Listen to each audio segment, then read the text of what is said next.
Thank you, Mr. Chairman. Happy New Year to everyone. I have some handouts which are in front of you of a report that my colleague Bill Warren and I have taken the last 3 years to prepare.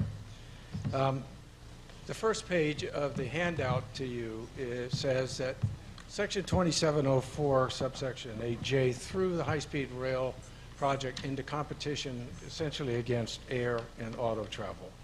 So what did we do to try to find out that the total travel time and total travel cost of high-speed rail was better than that of air or auto? We looked at 140 routes during the first 4 years, that is the Silicon Valley to Central Valley period, and 180 routes in the period after 2033.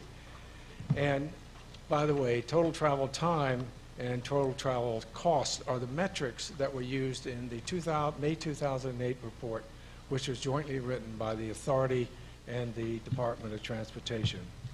Go to page 2 and you will see what just 10 of those 36 columns of Excel look like. 10 times 37 is 370 calculations or data inputs per route, adds up to about 12,800 cells. Go to page 3, please. What were our strategic findings? In business, and you're going to be in competition, you figure out what's going on first with your major markets. Now, let's look at what we found between the two largest markets, LA and San Francisco, and we found that, yes, high-speed rail wins one of the routes between those, that is between Gilroy and Palmdale. Therefore, the rest of them go to aircraft, because why? Aircraft fly a lot faster than high-speed rail does. Secondly, high-speed rail won no routes between San Diego and San Francisco, the second and third largest markets, because San Diego is 600 miles away, and you have no proposal in your 2018 plan to serve any distance between downtown or even part of the LA metro area and San Diego. But somehow the plan claimed 2,800,000 riders in the 2008 plan. Go to page 4.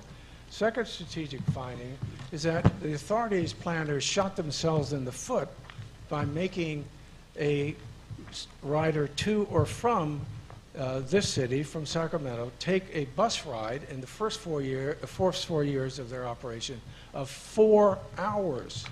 In the time from 2033 onward through the planned period of 2040, you only take a bus ride of 3 hours and 20 minutes.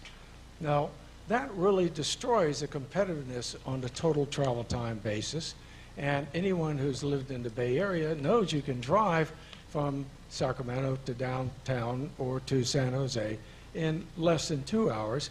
If you take a high-speed rail train, 3 hours and 20 minutes to Merced, even in the good time, it takes you nearly 5 hours to get to San Jose. It takes longer to get to San Francisco. That adds up to a lot of people that you're going to lose. The fifth slide is neither the present link of high-speed rail between the Central Valley or San Joaquin Valley and Silicon Valley really makes much sense. On the one hand, the high-speed rail only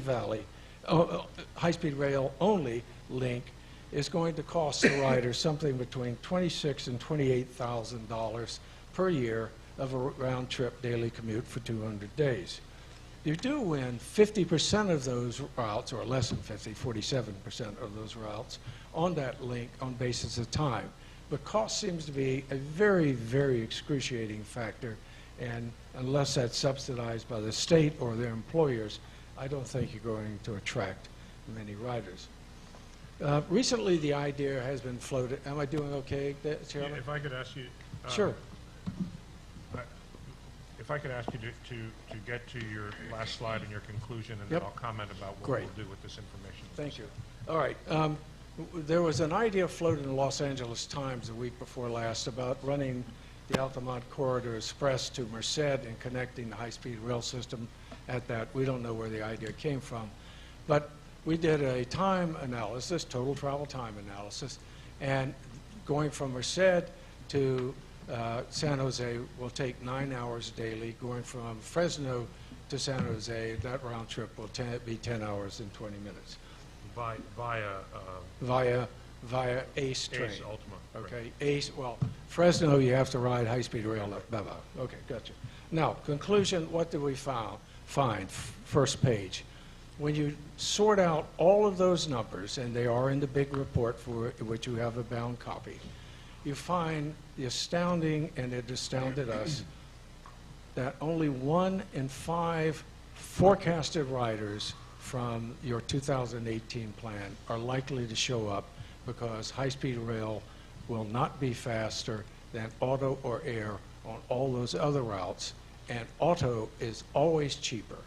Auto is always cheaper. All of that is using your numbers from your 2018 plan and from your 2008 plan documents onward. Thank you very much. Thank you, Mr. Grindley. Look, It's a lot. obviously, you've done a lot of work here, and let me just assure you, we will ask our staff to do an analysis of this, and I know at least one board member who will probably thoroughly want to get into the details. Thank you. We are willing to sit down and go through our empirically driven database model, all right, and show you where we made assumptions that tilted in favor of the authority, all right, and how we got there. And, you know, we all make errors. We're happy to admit there may be some errors in there. But when we found that 17% was the number, we could make a lot of errors. And you're not going to produce a lot of revenue, even if we made a lot of errors. Thank you very much. Good day. Thank you, Mr. Grindley. Mr. Hart, thank you.